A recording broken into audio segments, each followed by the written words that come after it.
जे काही झालं ते चुकीचंच झालं. चोरून एबी फॉर्म भरायचे, परंतु मला कोणाला आता टिप्पणी करायची नाही.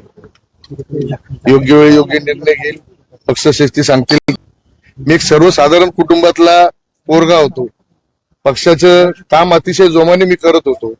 पक्षाने माझ्यावर विश्वास ठेवला आणि त्या पक्षाने मला एबी फॉर्म सुद्धा दिला. का मी कुठल्याही बलाढ्या राजकारणीचा पोरगा नाही, का कोणाचा नातू नाही, का पंतू नाही, काही नाही. मी एक सर्वसाधारण कुटुंबातला पोरगा होतो. पक्षाचं काम अतिशय जोमाने मी करत होतो. पक्षाने माझ्यावर विश्वास ठेवला आणि त्या पक्षाने मला एबी फॉर्म सुद्धा दिला. आजच्या सुनावणीमध्ये पहिला एबी फॉर्म माझा होता,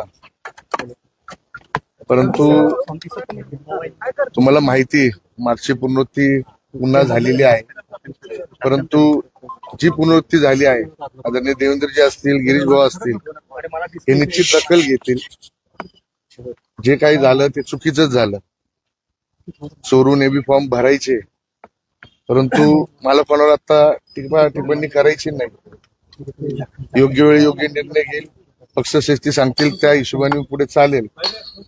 परंतु एकच एवढं मी आवाहन करतो, का मी कुठल्याही बलाढ्या राजकारणीचा पोरगा नाही, का कोणाचा नातू नाही, का पंतू नाही, काही नाही. मी एक सर्वसाधारण कुटुंबातला पोरगा होतो. पक्षाचं काम अतिशय जोमाने मी करत होतो. पक्षाने माझ्यावर विश्वास ठेवला आणि त्या पक्षाने मला एबी फॉर्म सुद्धा दिला.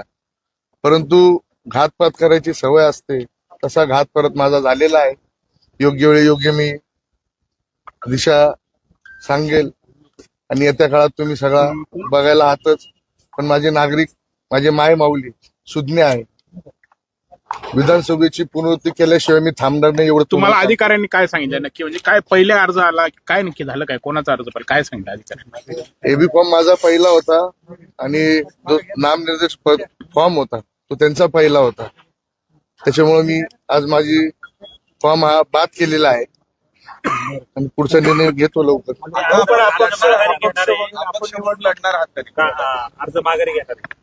अर्ज माघारी तर नाही होणार. ही जी विधान सभेची पुनरावृत्ती करून त्याच जोमाने, त्याच जोशाने या 29 मध्ये माझी माय जनता त्याच पद्धतीने त्यांना उत्तर देईल, एवढंच सांगतो. बाकी काही नाही. पुन्हा मी तुम्हाला लवकर भेटतो. धन्यवाद. थँक्यू.